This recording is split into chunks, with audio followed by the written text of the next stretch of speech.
oportunidad de estar aquí, porque os digo sincerísimamente que estoy aprendiendo muchísimo. Ni uno solo de los ponentes que han hablado delante de mí ha dejado de merecer mi más profundo respeto, porque he aprendido un montón.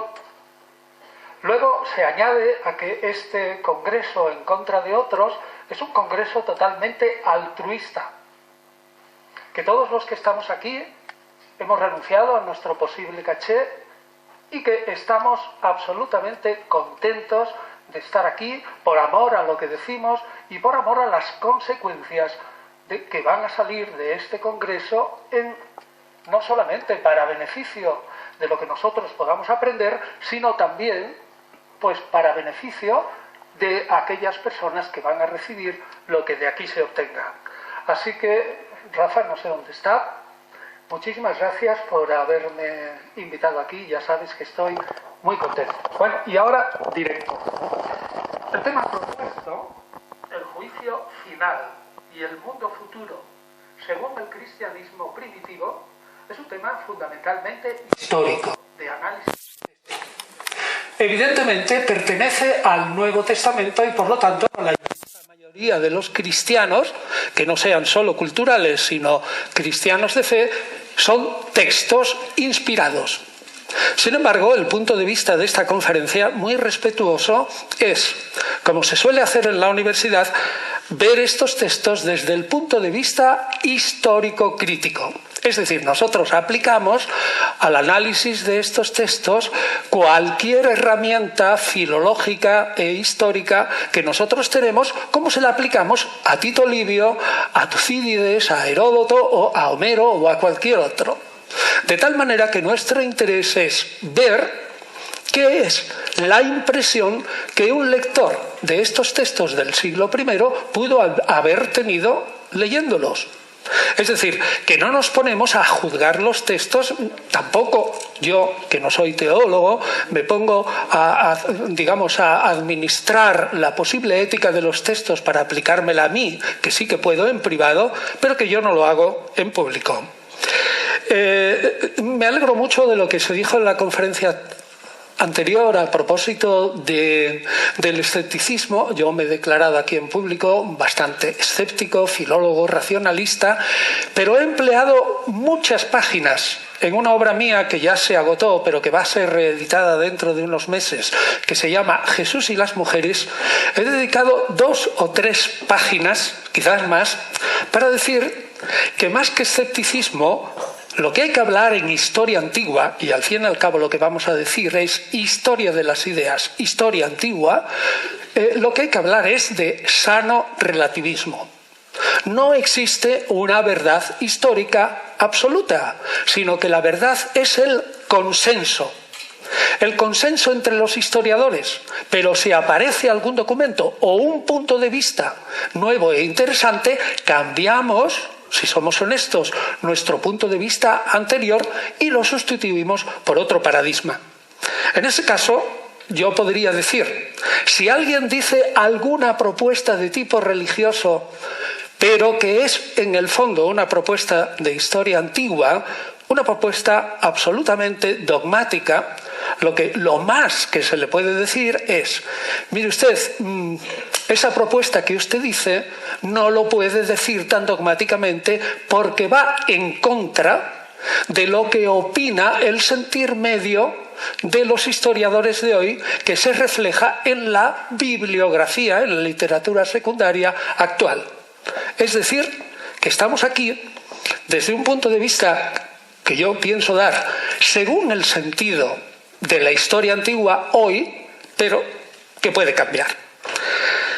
Yo quiero decir que cuando trato del Jesús de la historia, distingo muy claramente entre lo que es el Jesús reconstruido por la investigación histórica del Cristo de la fe.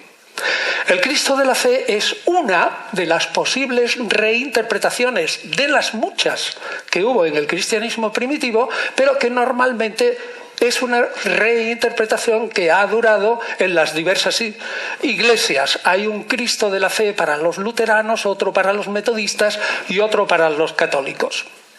Se me ha preguntado mucho a lo largo de mi vida, 41 años en la universidad y clases y conferencias y intervenciones en radio y televisión, la pregunta que más se me ha hecho es: ¿existe Jesús o existió Jesús realmente? Y yo siempre he dicho lo siguiente: bueno, he escrito un libro junto con mis colegas que se titula así: ¿existió Jesús realmente? El Jesús de la historia a debate. Y de la editorial Raíces, de Madrid. Y ahí digo, el 95%, quizás el 99% de la investigación actual está totalmente de acuerdo en que el Jesús que caminó por los polvorientos caminos de Galilea, ese rabino, profeta, carismático, etc., ese Jesús existió.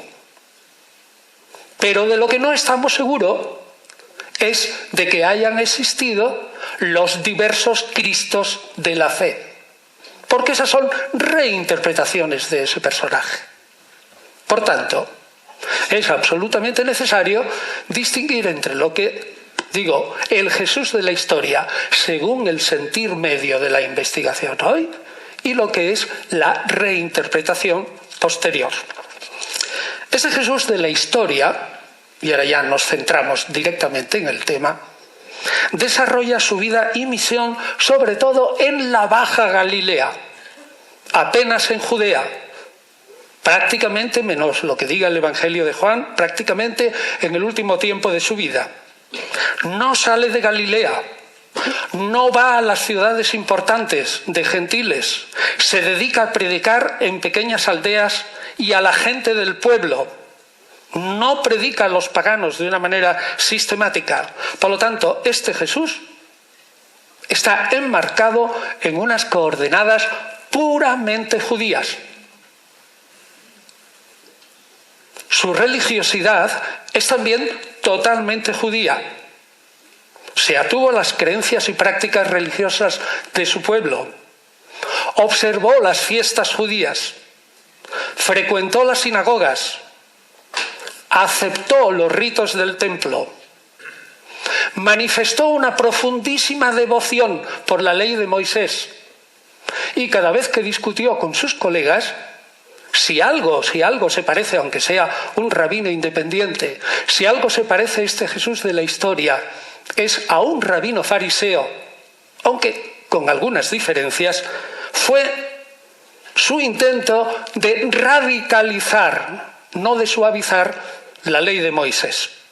Por tanto, podemos decir, en contra de lo que sostienen algunos, que Jesús no quebrantó ni abrogó la ley de Moisés, sino todo lo contrario, la profundizó. Por tanto, podemos argumentar que este Jesús no fundó el cristianismo. El cristianismo nace después de la muerte de Jesús.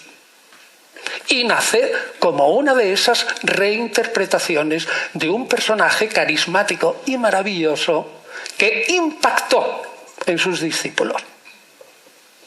Ahora bien, lo mismo que que yo digo y que se puede decir que Jesús no fundó estrictamente el cristianismo, sí hay que decir que Jesús es la base indispensable, el fundamento y el sustento del cristianismo posterior. Y sin una creencia de sus discípulos en su resurrección especialísima, no hay cristianismo. Y ahora, descendiendo, todo lo que digamos a propósito del juicio final y las consecuencias del juicio final, según el Jesús de la historia, dependen de su interpretación del reino de Dios, que explicaremos en el momento oportuno, aunque tengamos que decir que no somos capaces de ofrecer una imagen absolutamente compacta. Tengo que adelantar una observación para algunos increíble. Cuando la ciencia histórica logra concentrar una pieza de información y estimarla absolutamente histórica respecto a Jesús, y tiempo más tarde logra sintetizar otra pieza histórica de información sobre Jesús y su entorno como absolutamente sólida, le ocurre a veces que las dos piezas absolutamente sólidas no encajan entre sí. Es decir, nos faltan elementos. No está todo en los evangelios, ni la crítica histórica ha podido llegar hasta sus últimas consecuencias. En una palabra, en el cristianismo primitivo no podemos casar todas las piezas. Por eso verán ustedes que en mi exposición en algún momento yo puedo dudar si estoy diciendo lo que yo creo que es absolutamente correcto. Bueno, pues vayamos directos al tema del juicio. El juicio, según Jesús, tiene signos previos. Jesús y su entorno lo califican como el día del Señor, el terrible día de la ira. Y tiene una serie de signos que ya aparecen desde el libro de Daniel, que se compuso en el 165 a.C. El libro de Daniel, además de hablar de catástrofes que mencionaremos ahora, habla de que al final habrá luchas tremendas entre ángeles y demonios en el cielo y que todos los demonios serán derrotados. Añade además, y aquí ya empalma también con Jesús, que todos los pueblos de los gentiles se aprestarán para la guerra contra todos los seguidores del Mesías, pero que al final serán derrotados. Y que todos esos pueblos, antes de luchar juntos contra el Mesías, acabarán luchando entre sí, es decir, ferozmente se destruirán antes de atacar el Mesías. Jesús, según Marcos, el evangelista Marcos, en el capítulo 13, da signos muy concretos. Dice así: se levantará nación contra nación y reino contra reino. Habrá enormes terremotos en muchos lugares. Se darán hambres terribles. Este será el comienzo de los dolores del alumbramiento del momento final. Porque aquellos días, dice Jesús, serán de una tribulación cual no la hubo desde el principio de la creación que hizo Dios hasta el presente, ni la volverá a ver. Es decir, en síntesis, el juicio viene con catástrofes absolutamente perceptibles. Según Jesús, antes del juicio tendrá lugar la resurrección universal. En esta creencia Jesús está de acuerdo, dentro de las 4 sectas fundamentales que hay en el siglo I, está de acuerdo con la secta de los fariseos, con los esenios, con los celotas y en desacuerdo con los saduceos. El texto fundamental lo conocen ustedes muy bien, está en el Evangelio de Mateo, en el capítulo 22, que es el famoso texto sobre la trampa que le ponen los saduceos a Jesús, que brevemente es: el saduceo le dice: maestro, sabemos que tú sabes mucho, dinos qué va a pasar en el mundo futuro, es decir, después del juicio, cuando una mujer se casa con 7 hombres y resulta que los 7 han sido su marido. ¿De quién va a ser marido esa mujer en el mundo futuro? Y Jesús les dice así: no tenéis ni idea. ¿No habéis leído la Biblia que dice Dios que yo soy el Dios de tu padre, el Dios de Abraham, el Dios de Isaac y el Dios de Jacob? Eso quiere decir que Dios es un Dios de vivos, no de muertos. Por lo tanto, es absolutamente seguro que habrá una resurrección universal. Ahora bien, cuando Jesús piensa en una resurrección universal, está pensando en un ser humano que dista bastante de la concepción del ser humano que podría tener, por ejemplo, un platónico o sus seguidores, que distinguen muy nítidamente entre alma y cuerpo. Para Jesús, como buen semita, esa distinción no existe. Existe un almi-cuerpo, cuerpo y alma todo junto, de tal modo que Jesús no puede concebir al ser humano sin cuerpo. Es decir, el ser humano completo necesariamente tiene que tener cuerpo. No puede haber almas eternas, como diría un platónico, vagando en el mundo de las ideas. En absoluto.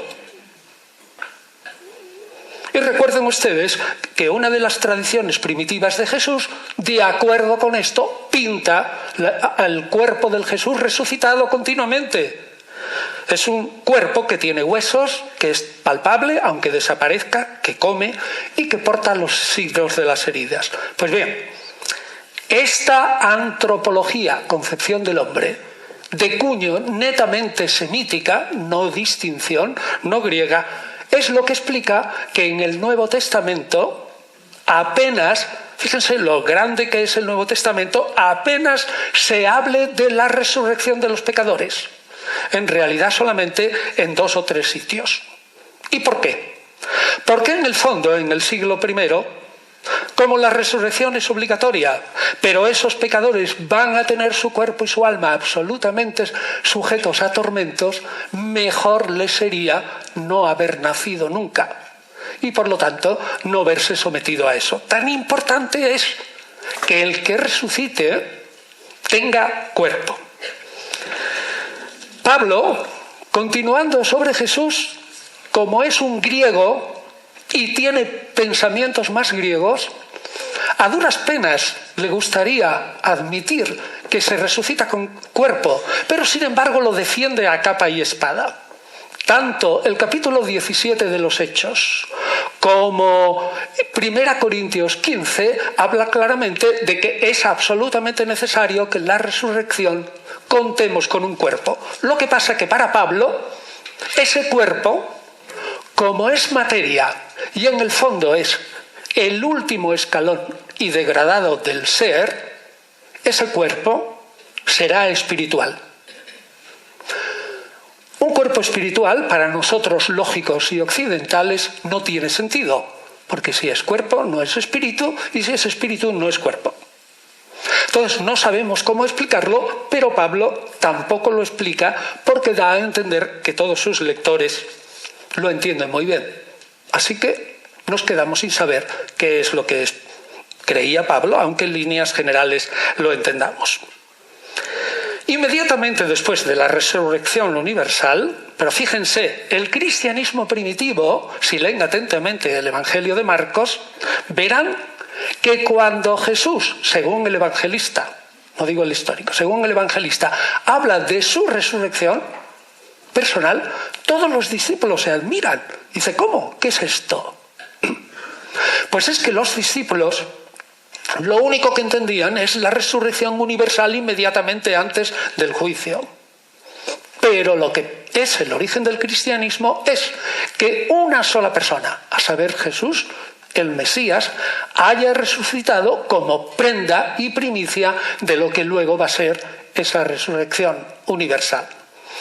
Así que lo mismo que queda claro en la resurrección universal, queda claro en el Nuevo Testamento que ya no hay esa concepción de tiempos pasados, a saber que los padres pagarán por la culpa de sus hijos y los hijos por los de los padres. No, eso es una concepción semita antigua y ya para Jesús cada uno pagará o será retribuido por lo suyo.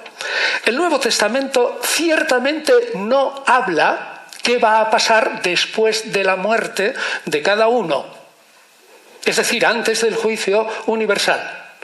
Pero normalmente se suele pensar que el conjunto del Nuevo Testamento, muy semita, muy judío, lo que pensaba es que todas las almas iban al Sheol, que era una especie de habitación inmensa, y donde de algún modo estarían allí esperando el momento que en el juicio universal unas fueran por el camino de la salvación y otras por el de la condenación. Quiero decirles, para sorpresa de ustedes, que si leen tanto el Nuevo Testamento, el mismo pensamiento de Jesús, como el de Pablo mismo, el pensamiento de Pablo, 1 Tesalonicenses 4, o como si leen el libro cuarto de Esdras, compuesto en la época de en torno al 70-100, es decir, contemporáneo del cristianismo, se sorprenderán ustedes que Jesús, los judíos de su entorno y Pablo mismo, es decir, los inicios del cristianismo, apenas creen que se van a salvar muchos. Es decir, lo que se condenarán serán muchos y los que se salvarán serán pocos. Le dice cuando protesta Esdras y le dice a Dios, pero bueno, ¿por qué has creado al hombre y por qué se van a condenar? Dios le responde a Esdras en el libro cuarto de Esdras. Este libro cuarto de Esdras es un apócrifo del Antiguo Testamento, pero expresa muy bien la teología del momento.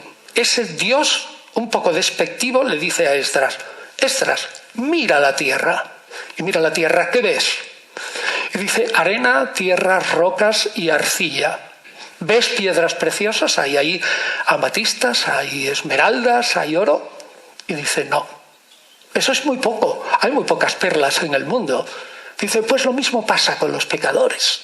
Los que se van a condenar son la tierra, la arcilla, las rocas, y los que son salvos, serán salvos, son esas pocas perlas preciosas. Por suerte, la religión cristiana, que es un proceso dinámico que va cambiando continuamente,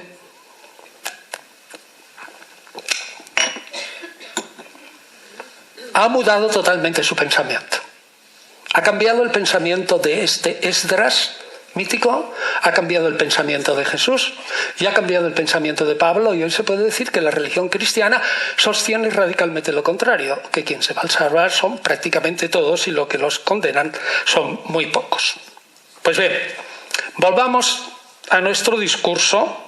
Está muy bien representado en los textos del Nuevo Testamento el juicio universal. Y además lo dice claramente porque el Nuevo Testamento pinta a Jesús como discípulo de Juan Bautista, y Juan Bautista lo que predica es el arrepentimiento universal, porque viene el día de la ira, en el momento en que Dios va a poner la hoz o el hacha sobre el árbol, y aquel que no esté dando buenos frutos, ese árbol será cortado. Ustedes ya saben de memoria prácticamente la historia del juicio universal en el Nuevo Testamento, aunque yo se la recordaré ahora, pero les diré que en el libro colectivo El Juicio Final, unos colegas y mío de edad, hemos puesto de relieve cómo el juicio final en el Nuevo Testamento tiene todos los elementos que a priori podríamos pensar que debe tener un juicio final. A saber, hay un juez que es divino, ahora veremos quién es el juez, que varía. Hay una ley por la que se ha de juzgar, la ley de Moisés para Jesús, la ley de Cristo para Pablo, para Mateo la ley de Moisés, pero según la entiende y la explica Cristo, Jesús. Hay una posibilidad de condena o de absolución, no hay solo absolución.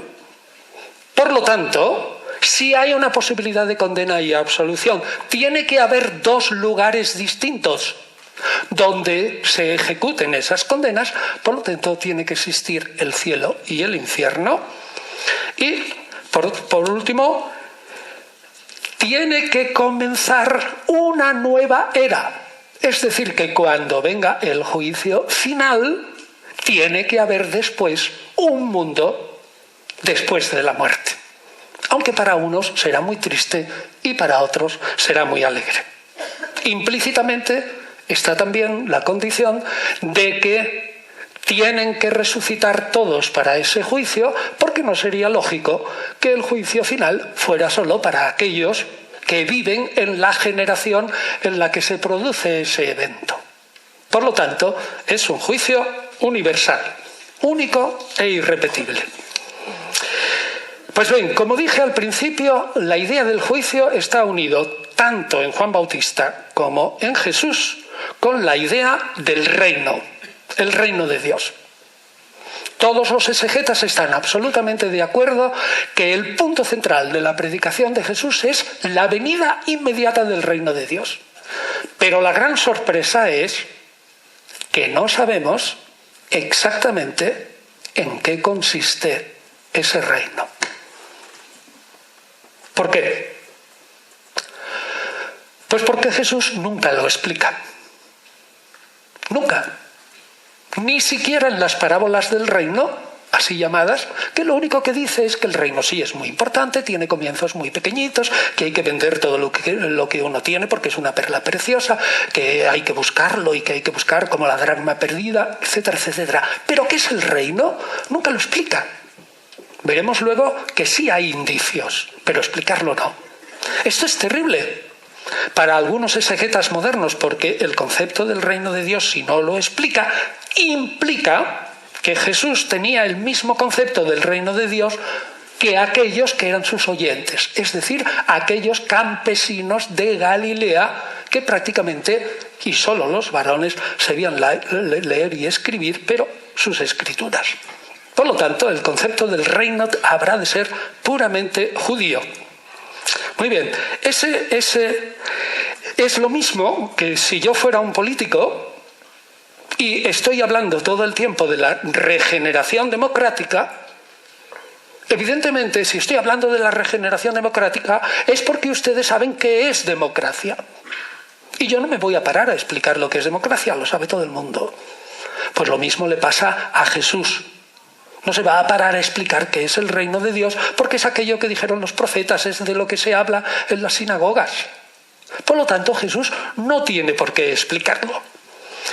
Ocurre, sin embargo, que Jesús dijo claramente que no pasaría esa generación sin que viniera el reino. Dicho de una manera un tanto gráfica, el reino para Jesús habría de venir dentro de 10 minutos. Sin embargo, el reino no vino. Lo que pasó con la Iglesia, que tuvo que acomodar toda la enseñanza de Jesús a ese reino, no vino dentro de 10 minutos. Y esa acomodación hace que muchas circunstancias, y por eso de ahí ya verán ustedes cómo me volveré loco para dar un orden absolutamente y tendré que hacer hipótesis, ese reino, como no viene el juicio final, como no viene el fin del mundo, como no viene el Hijo del Hombre, etcétera, se va acomodando toda la historia a ese retraso de los eventos finales, se transforma y se dice que el reino de Dios, que es futuro, ha empezado ya, que está dentro de nuestros corazones, que es un reino eminentemente espiritual, que está dentro de mí y que ya vendrá de aquí, como se dice técnicamente, ad calendas grecas. Como las calendas grecas no existen, las calendas son romanas, quiere decir nunca, muy lejos, 5.000, 10.000 millones de años. Pues bien, ese cambio en la perspectiva se nota en el mismo Nuevo Testamento, se nota también en Pablo hasta cierto punto, y hace que no sepamos describir exactamente cómo era el reino, entre que Jesús se calla y toda esta posible distorsión en los evangelios nos complica la vida profundamente a los historiadores. Antes de ese reino vendrá el juicio, y que el juicio se inicia con la venida del Hijo del Hombre. Marcos lo describe así: el sol se oscurecerá, la luna no dará su resplandor, las estrellas irán cayendo del cielo y las fuerzas que están en los cielos serán sacudidas, y entonces los humanos verán al Hijo del Hombre que viene entre nubes con gran poder y gloria. Y entonces ese Hijo del Hombre enviará a los ángeles y reunirá de los 4 vientos a sus elegidos desde el extremo de la tierra hasta el extremo del cielo. Marcos 13. El Evangelio de Mateo, capítulo 25, describe con más precisión la escena inmediatamente. Presupone, dice, cuando el Hijo del Hombre venga, repito, Mateo 25, en su gloria, acompañado de todos los ángeles, entonces se sienta en su trono. Serán congregados delante de él todas las naciones, Y él, el Hijo del Hombre, separará a los unos de los otros. Y ahí viene la historia luego de las ovejas y lo que le preguntan, qué es lo que yo he hecho, etc. Las ovejas a su mano derecha y los cabritos a su mano izquierda. ¿Quién será el supremo juez? El Nuevo Testamento no lo tiene claro. Hay un texto de Lucas en el capítulo 12, versículo 5, que dice, Jesús mismo, os voy a enseñar a quién tenéis que temer. Temed al que después de matar tiene poder para liquidar también vuestra alma, es decir, el Padre. Es decir, este texto, Jesús se distancia del Hijo del Hombre y dice que quien va a ser el juez supremo es Dios Padre. Sin embargo, en líneas generales, el juez supremo en el Nuevo Testamento es el Mesías. Y el Mesías aparece, como ya lo hemos leído en Marcos, volando entre las nubes. El libro cuarto de Esdras, que acabo de citar hace un momento, lo describe así, haciéndose eco del libro de Daniel, donde aparece un como hijo de hombre que viene volando entre las nubes, se presenta ante el Dios Altísimo y allí el Dios Altísimo le da el poder de juzgar a todas las naciones. Pues bien, unos 200 años, quizás un poquito más, 250, el autor del libro cuarto de Esdras, que repito, apócrifo del Antiguo Testamento, pero que expresa la teología popular del momento, dice, y yo, el mítico Esdras habla, vi que se levantaba un viento del mar, de manera que se agitaban todas sus olas. Y miré y vi que este viento hacía que una figura como de hombre saliera del corazón del mar. Y vi cómo volaba ese mismo hombre sobre las nubes del cielo. Y observé cómo donde dirigía su mirada temblaban todas las cosas que estaban bajo su vista, y hacia donde salía la voz de su boca se encendían todos los que le oían y se derretían como se derrite la cera cuando siente el fuego.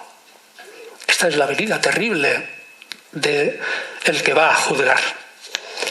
Y el libro primero de Enoc, muy antiguo, con partes probablemente del siglo IV antes de Cristo, también un apócrifo del Antiguo Testamento, pero citado en el Nuevo Testamento como escritura sagrada en la epístola de Judas, nos presenta una imagen del Hijo del Hombre que es absolutamente parecida a la cristiana. Es un Hijo del Hombre que pasa desapercibido, que es el Mesías, que es asunto al cielo y que allí, cuando ya está asunto al cielo, Dios le da el poder de juzgar. Ese Hijo del Hombre es declarado Mesías por Dios, semejante a Dios, juzga a los hombres y una vez que se ha juzgado a los hombres, por él baja a la tierra y se establece el reino de Dios.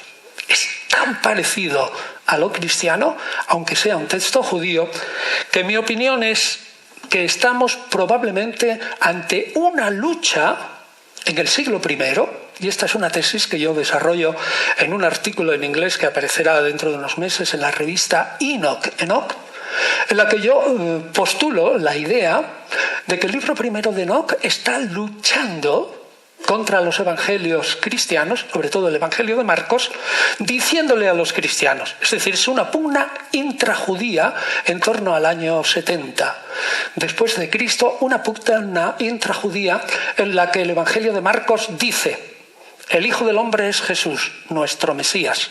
Y los seguidores del profeta Enoc, que son muchos, entre los que había muchos esenios, esos de los manuscritos del Mar Muerto, le dicen: Marcos, te equivocas, el Hijo del Hombre es Enoc. Y escriben esa obra. Es decir, que es el libro primero de Enoc, una parte de ella, libro de las parábolas o dichos de Enoc, que es, como digo, un producto del siglo I y que lo único que hace es propaganda anticristiana y projudía.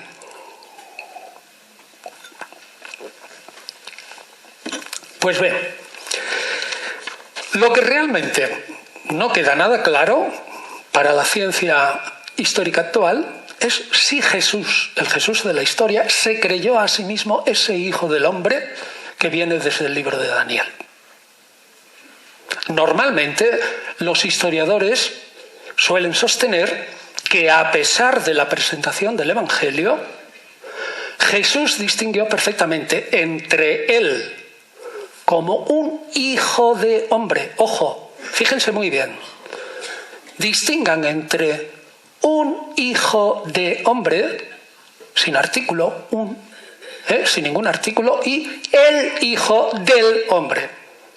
Un hijo de hombre es arameo. El hijo del hombre es griego. Un hijo de hombre, en boca de Jesús, es lo que dicen, la inmensa mayoría de los historiadores, significa que Jesús dice, bueno, yo modestamente, y en vez de decir yo, digo, bueno, este hijo de hombre.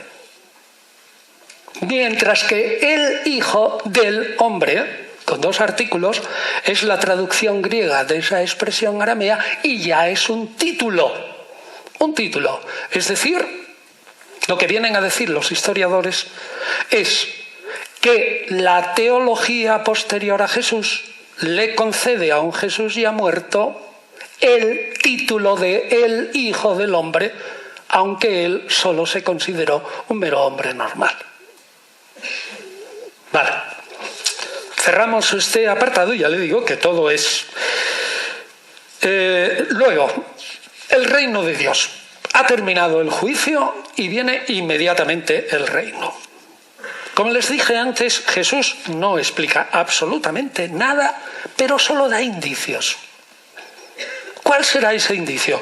Por ejemplo, cuando en Marcos 10 dice, en ese tiempo, es decir, el tiempo del reino, aquellos que hayan dejado todas las cosas tendrán en ese tiempo, repito, 100 casas, mucha familia y muchas haciendas.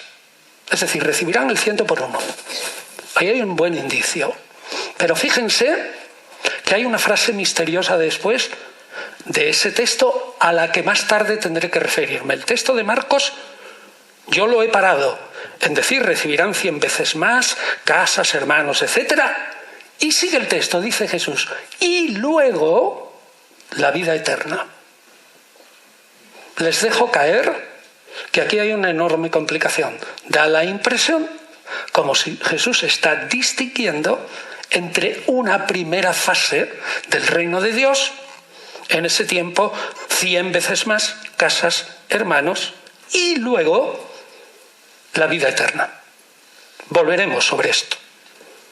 Otra pista de cómo será el reino es las bienaventuranzas. Recuerden ustedes, sobre todo en la versión de Lucas, evangelista Lucas, que son mucho más breves, las de Mateo son 8, las de Lucas son solo 3, insiste, y que la crítica cree que son más originales, lo que insiste en las bienaventuranzas es, en el reino de Dios el que llora será consolado. Y sobre todo, el que tiene hambre, Mateo añadirá hambre y sed de justicia, pero eso es poco posterior.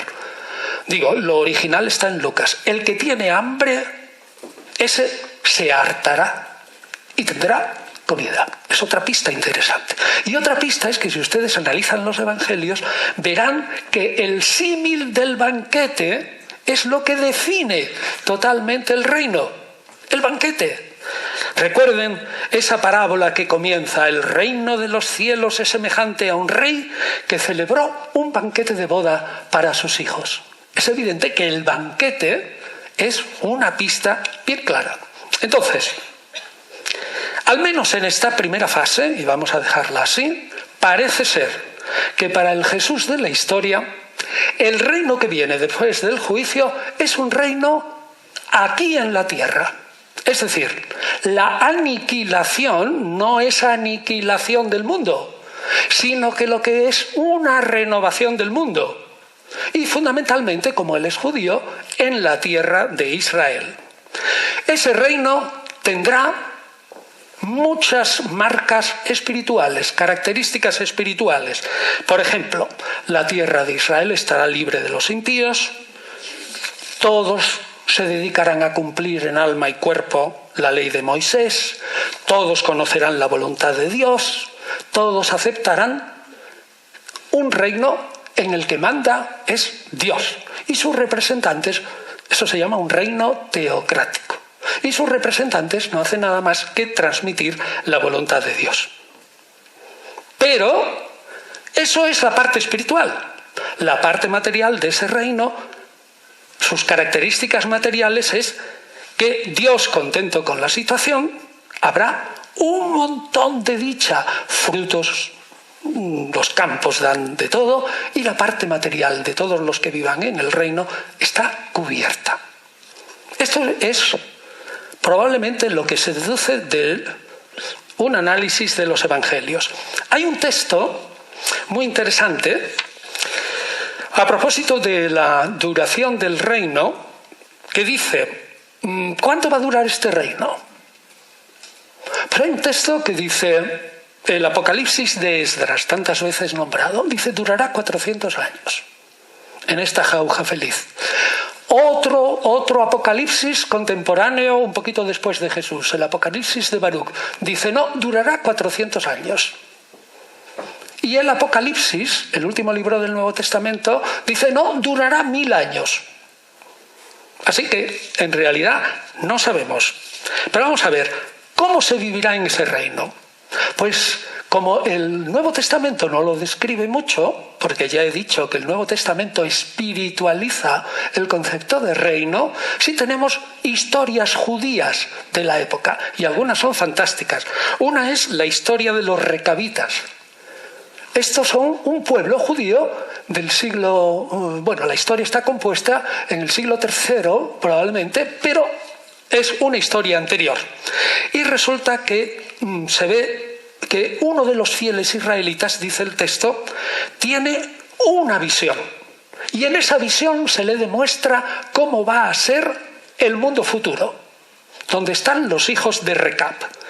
Y realmente se le muestra un poquito. Y el hombre insiste hasta que finalmente ve la visión completa de esa isla de los bienaventurados que será el mundo futuro. ¿Y qué es lo que ve? Pues los hombres viven una vida tranquila, abundantes plegarias, alabanzas a Dios, pero la naturaleza es totalmente prodigioso. Hay árboles maravillosos de espléndidos frutos. Todos subsisten de esos árboles sin que sea necesario absolutamente hacer ningún esfuerzo. La naturaleza es tan maravillosa que es como una jauja feliz. Otra descripción. El Apocalipsis de Baruch, repito, prácticamente contemporáneo de los inicios del movimiento de los seguidores de Jesús. Dice en el capítulo 29, ocurrirá que tras lo que debe ocurrir, es decir, el juicio, comenzará a manifestarse el Mesías para todos los que queden en la tierra. Y aquellos verán que la tierra dará su fruto, 10.000 por uno. En una vid habrá 1000 pámpanos. Y un pámpano producirá 1000 racimos. Y un racimo dará 1000 uvas. Y una uva dará 1000 medidas de vino. Los que desfallecían se regocijarán y también verán prodigios todos los días. Desde mi presencia, habla aquí el Mesías, saldrán vientos que traerán cada mañana un aroma de frutos deliciosos. Y al final del día, nubes que destilarán un rocío abundantísimo y saludable. En aquel tiempo ocurrirá que descenderá de nuevo desde el cielo el tesoro del maná y comerán de él durante esos años, pues ellos son los que llegaron al final de los tiempos. Esto se ha escrito en la época de Jesús. Es verdaderamente extraordinario. Ahora bien, el problema está en que en el Nuevo Testamento, cuando aparece un texto sobre la duración del reino, es en el Apocalipsis, y digo, es un reino de 1000 años. El texto está en el capítulo 20 y dice así: y aquellos que fueron fieles a Cristo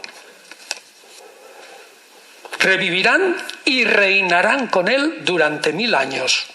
Los demás muertos no revivirán hasta que se acabaren los 1000 años. Estos que van a vivir y reinar con Cristo 1000 años son los de la primera resurrección. ¿Qué dice? Los de la primera resurrección. Entonces va a haber dos. Dichoso y santo el que participa en la primera resurrección. La segunda muerte, por lo tanto habrá una segunda muerte y una segunda resurrección, no tiene poder sobre estos, sino que aquellos que están reinando con Cristo durante 1000 años en la tierra serán todos sacerdotes de Dios y reinarán con él 1000 años. Cuando se terminen los 1000 años, parece que acaba este reino de Dios, dice, será soltado Satanás de su prisión.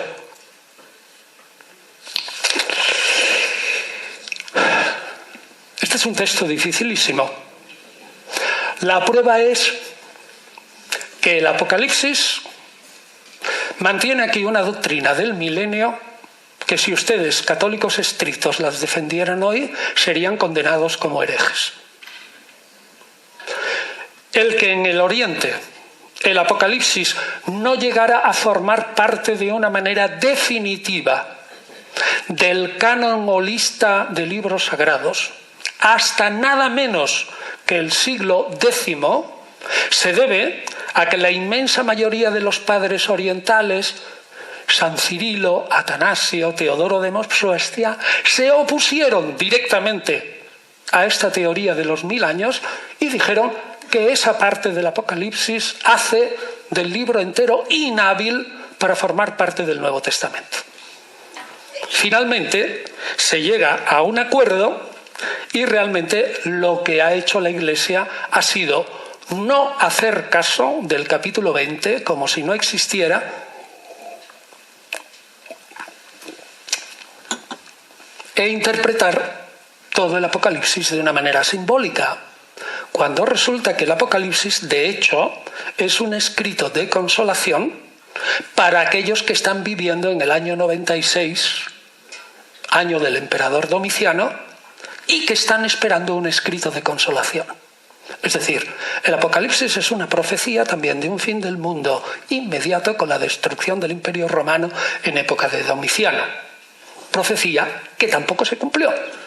Pero el Nuevo Testamento está acostumbrado a eso. Ni se cumplió la profecía de Jesús, ni la de Pablo, ni la del Apocalipsis. Por lo cual, todas esas profecías son interpretadas luego de una manera simbólica.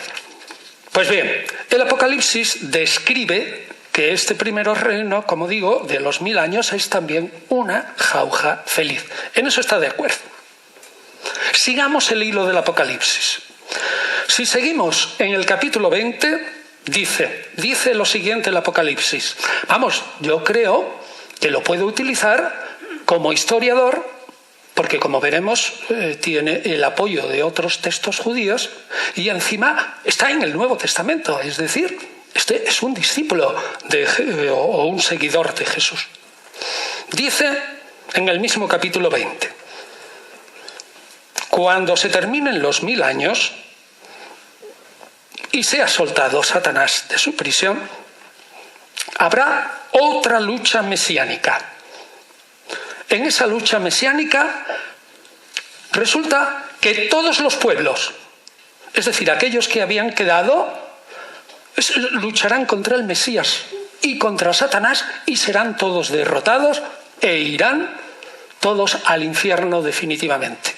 Este texto nos fastidia un montón porque resulta que si lo admitimos tal cual, todo lo que hemos dicho de la resurrección y del juicio final no lo podemos colocar, como lo he hecho ahora, antes del reino de Dios según Jesús, sino según su discípulo.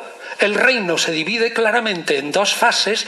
Una primera, donde no hay ningún juicio universal, sino más que una discriminación, y lo que yo he dicho de la resurrección y el juicio final hay que ponerlo en la segunda fase. ¿Qué hacemos? Yo no lo sé. Es decir, esto es una de las cosas en la que, fiándome en los textos del Nuevo Testamento, no puedo dar una solución. Simplemente puedo describir que este segundo reino tampoco es una aniquilación absolutamente de la tierra. Dice el autor del Apocalipsis, y entonces habrá un cielo nuevo y, ojo, una tierra nueva. Es decir, cuando todo se haya aniquilado y realmente haya pasado la resurrección y el juicio final, fíjense cuán semita es, cuán pegado a la tierra, cuán judío es, dice que habrá una nueva tierra y un nuevo cielo. Es decir, que de alguna manera ese reino ya súper futuro va a tener también características materiales. Es decir, la gente va a vivir bien. Son semitas. Caigan ustedes en la cuenta de por qué el Islam, cuando se imagina su paraíso, tanto para hombres y mujeres, es un paraíso lleno de bienes materiales. Para los hombres 72 huríes, para las mujeres una serie de amantes y todo lleno de riquezas, bienes puramente materiales. Es que estamos en un pueblo semita y el Nuevo Testamento es totalmente semita. Ciertamente lo que yo puedo decir es que si uno lo que dice este texto del Apocalipsis con la continuación del texto del Apocalipsis de Baruch, que yo les he leído hace un momento, ese texto que había 1000 pámpanos, 1000 uvas, 1000 litros de vino, todo multiplicado por 1000, dice esto. Fíjese, dice esto. Después de haber vivido esta jauja, tras esto, sucederá que se cumplirá el tiempo y vendrá la segunda llegada del Mesías, que entonces volverá gloriosamente. ¿Les suena esto? Esto parece cristiano. Ni hablar, esto es un texto judío, de entre el 70 y 80 de nuestra era. Entonces, todos los que durmieron con la esperanza resucitarán. En aquel tiempo sucederá que se abrirán los depósitos en los que se guardaba la multitud de las almas y saldrán los justos. Podrá contemplarse la multitud de las almas unidas en una asamblea unánime. Es decir, los que resucitan son sobre todo los justos. Las almas se alegrarán, pero habrá otras que también resucita, que se entristecerán. Sabrá, pues, que ha llegado el momento del cual se dijo que sería el verdadero final de los tiempos. Por lo tanto, yo diría que si este texto es así, yo creo que podría decir, a modo de hipótesis, que es muy posible que, dado que tenemos el argumento 1 del Apocalipsis, 2, el argumento de este texto judío muy cercano al pensamiento de Jesús, puedo decir, a modo de hipótesis, que en el Nuevo Testamento, sobre todo en los evangelios sinópticos, Mateo, Marcos y Juan, se ha oscurecido la noción del reino de Dios y se ha espiritualizado por obra, sobre todo, de que los evangelistas, todos los evangelistas, sufren la influencia espiritualizadora del apóstol Pablo. ¿Me explico? El orden de los evangelios o de los libros en el Nuevo Testamento no está colocado cronológicamente. Para que se entendiera bien el Nuevo Testamento habría que poner las 7 cartas auténticas de Pablo al principio y luego los 4 evangelios. Y caer en la cuenta que todos los evangelistas, tanto Mateo como Marcos como Lucas e incluso Juan, son discípulos de Pablo. Y al ser discípulos de Pablo, como Pablo espiritualiza el reino de Dios. ¿Y por qué? Porque Pablo está predicando a los gentiles en el Imperio Romano, a griegos fundamentalmente, y no les puede vender un producto judío.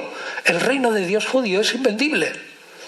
Entonces él dice que en los últimos tiempos Dios le ha revelado que todos los gentiles se van a convertir, y se van a convertir porque las condiciones son mucho más sencillas, y una de las condiciones es caer en la cuenta que ese reino de Dios no será sobre todo para los judíos. Dije antes que el reino de Dios según Jesús era para Israel fundamentalmente, y que las demás naciones estaban fuera contemplando a Israel. No, Pablo espiritualiza el reino y lo ofrece como que el reino de Dios tienen cabida todos los gentiles, los paganos. Esa espiritualización es la que hace que los discípulos suyos que escriben los evangelios, Mateo, Marcos, Lucas y Juan, espiritualicen también el reino y quede tan oscuro, desgraciadamente, cuál era la noción del reino de Dios.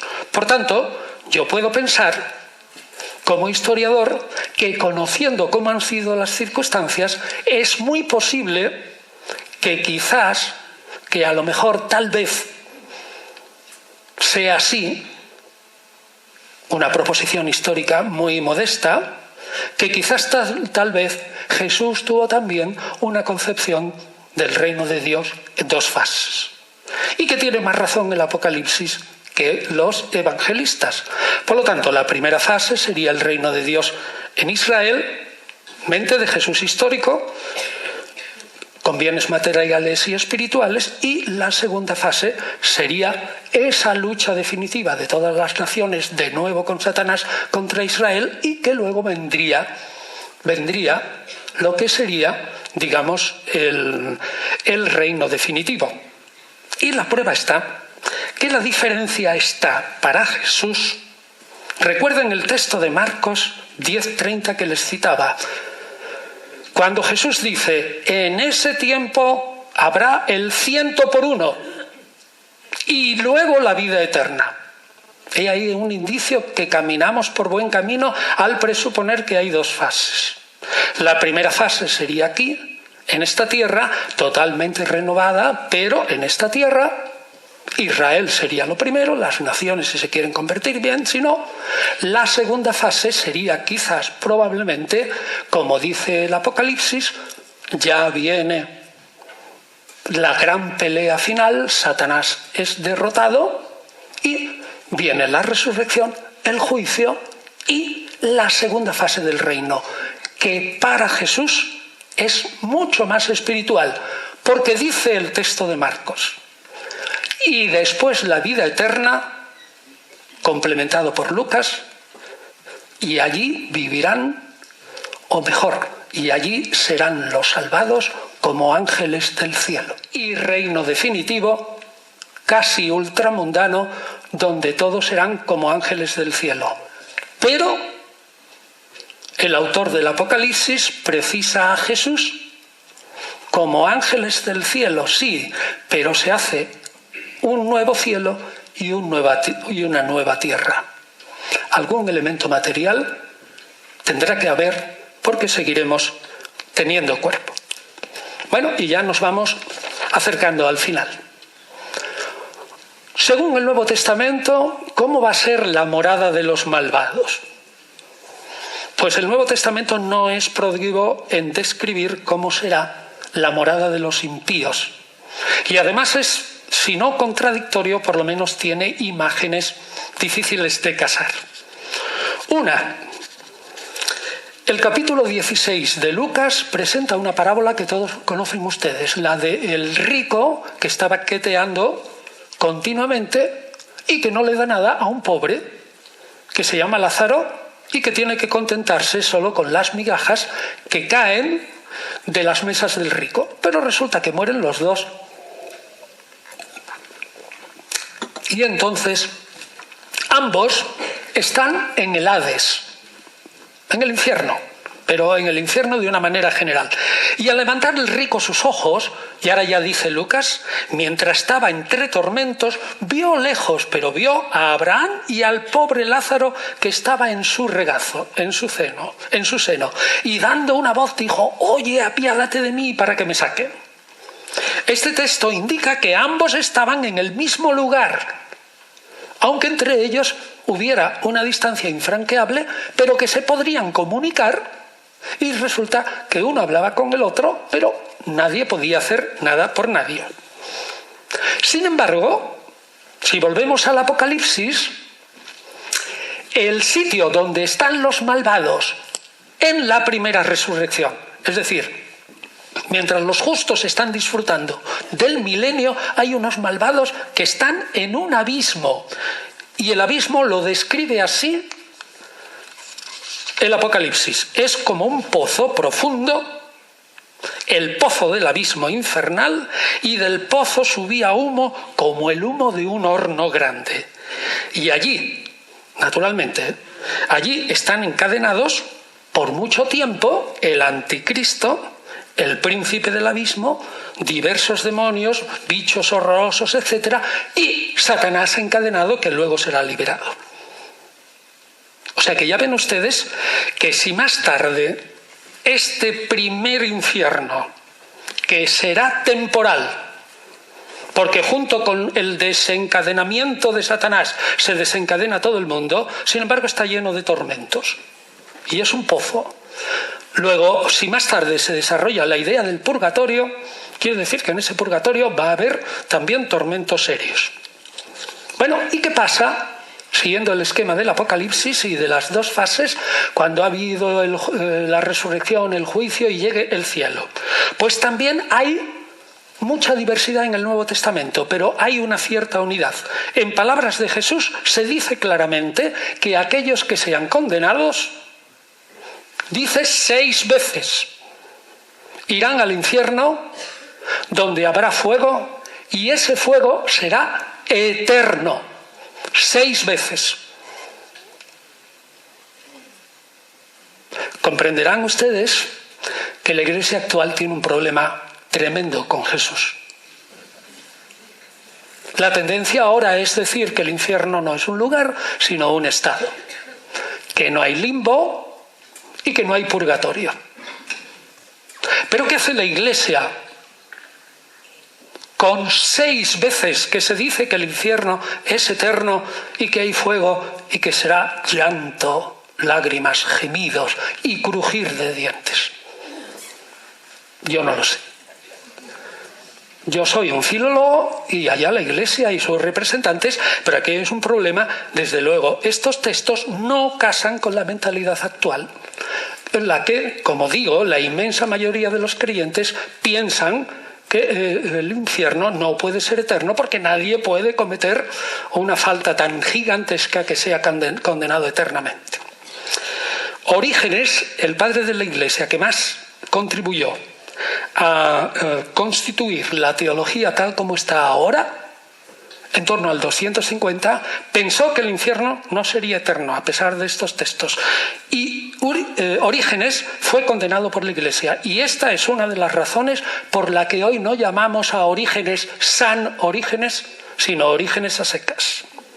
Así que aquí hay textos tremendos.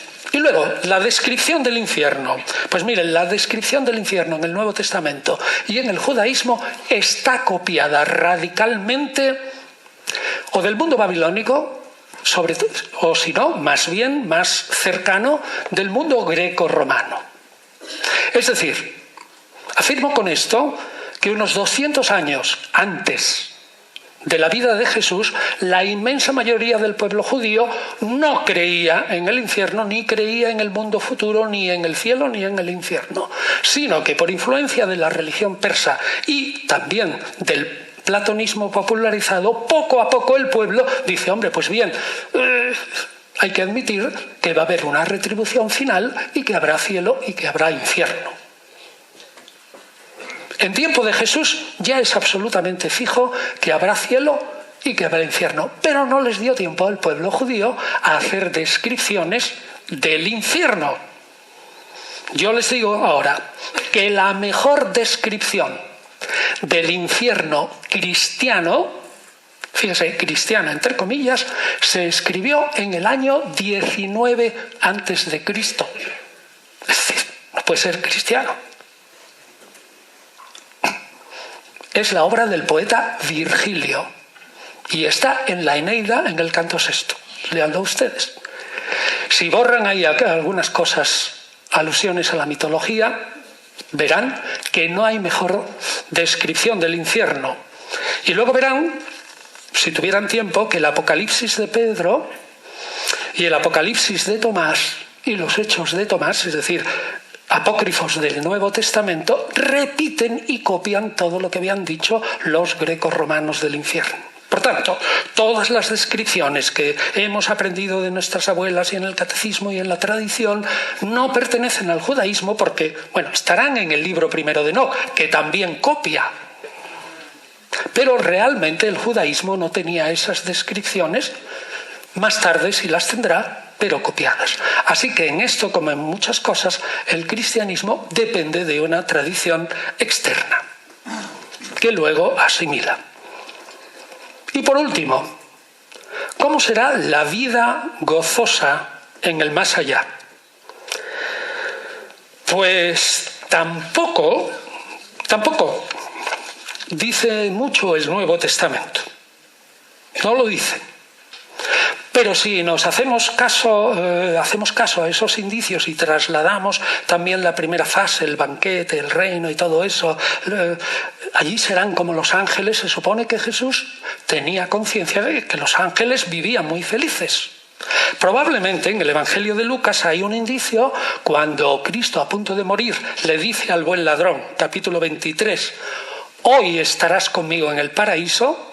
Probablemente se refiere a este cielo de la segunda fase y que a tenor de lo que creemos que será la vida de los ángeles, pues estará el cielo, pues estará el ser humano pues en presencia de Dios, la alabanza divina y todos felices como son los ángeles. El autor del cuarto evangelio habla del cielo, de la vida eterna, muchas veces diciendo vida eterna, pero describirla tampoco la describe. Y si alguna vez la describe como luz, con lo que coincide con todo lo que hemos oído aquí. La vida eterna es ante todo luz. Pero sobre todo para el evangelista Juan, el cuarto evangelio, la vida eterna será una plenitud cognitiva de conocimiento. Es decir, conoceremos cómo es el Padre, cómo es el Hijo y cómo nosotros somos iguales al Padre porque somos iguales al Hijo. Es decir, será más que una plenitud del ser y de la voluntad, será ante todo una plenitud del conocer y esa satisfacción que da a conocer todos los misterios. Y respecto a Pablo, el texto que les dije al principio, 1 Tesalonicenses 4, lo único que dice Pablo, que esos pocos, que cuando venga el Mesías con el ángel y la trompeta, salgan volando al aire y se encuentran con Jesús en el aire, lo único que dice Pablo respecto a esa bienaventuranza es: y así estaremos siempre con el Señor. No dice más. Es decir, que toda la descripción de Pablo sobre el mundo futuro es: y así estaremos siempre con el Señor. Por lo tanto, deja espacio a su imaginación. Y por último, ¿qué dice el Apocalipsis? Pues lo que dice el Apocalipsis es: ya no existirá la muerte. Dios, fíjese qué frase más bonita, cuando baje la nueva Jerusalén y la nueva ciudad, cuando esa ciudad sea habitada por todos los salvados, rodeada por una muralla que está hecha de piedra preciosa, con 12 puertas donde están los 12 apóstoles del Cordero, una ciudad recorrida por el hilo de un río maravilloso y llena de árboles portentosos. Fíjese, recuerda Juan toda la historia de los recabitas, la historia de Baruc. Todos comerán de ese fruto. Lo que dice es una frase bellísima y es: y enjugará Dios toda lágrima de sus ojos. Y no habrá ya muerte nunca más. Ni habrá llanto, ni gritos, ni fatigas, porque el viejo mundo ha pasado. Y vi un cielo nuevo y una tierra nueva, pues el cielo primero y la tierra primera habían desaparecido y no existía ya el mar. El mar es la imagen mítica del mal, el terror de Leviatán y Behemoth que están por allí. Leviatán, sobre todo, te metes en el mar y te hundes, me comerá. El cielo y la primera tierra han desaparecido y no existe el mal, y vi la ciudad santa, la nueva Jerusalén, que bajaba del cielo desde Dios, ataviada como una esposa que se adorna para recibir a su marido. Y oí una gran voz procedente del trono que decía: aquí está la morada de Dios entre los hombres. Dios habitará entre ellos. Ellos serán su pueblo y Dios su Dios. Estará Dios con ellos por siempre. Mira, he aquí que hago todo nuevo. Es verdaderamente bellísimo. Pues antes de concluir, como les he dicho un montón de cosas, me van a permitir que haga una síntesis de lo que hemos dicho. 1. Tesis histórica, relativismo, nos parece que nos parece, pero Jesús dentro de un marco judío. Jesús no es el fundador del cristianismo, pero sí su base y fundamento. Todas las ideas, resurrección, juicio final y reino de Dios, en Jesús son judías. Ese reino luego es rearreglado por la Iglesia. ¿Quién es el agente del reino? Es el Mesías. El Mesías en el cristianismo se le considera el hijo del hombre mesiánico, que es el agente por antonomasia. ¿Cuándo llega el reino? No lo sabemos. Pero si nos atenemos a documentos judíos y al estudio del Apocalipsis, probablemente habrá un primer reino en esta tierra y la resurrección y el juicio hay que ponerlo delante de la segunda fase del reino. Y cuando venga esa segunda fase, será la plenitud absoluta de aquellos que son los escogidos. Puedo decir que no en vano el Nuevo Testamento pone como libro de consuelo el Apocalipsis al final. Y ante el gran misterio de nuestra aparente aniquilación física, el cristianismo presenta en las últimas páginas de su libro sagrado una imagen consoladora de superación, victoria, dicha y felicidad. En un paisaje pacífico, idílico y nuevo. En una ciudad futura, la felicidad, según el autor del Apocalipsis y probablemente de Jesús, será estar con Dios y con sus ángeles, con todos sus beneficios, por siempre jamás. Y yo, que soy filólogo y que lo único que he hecho aquí es exponerles qué dicen los textos, en mi modesta opinión, digo que así sea. Muchas gracias.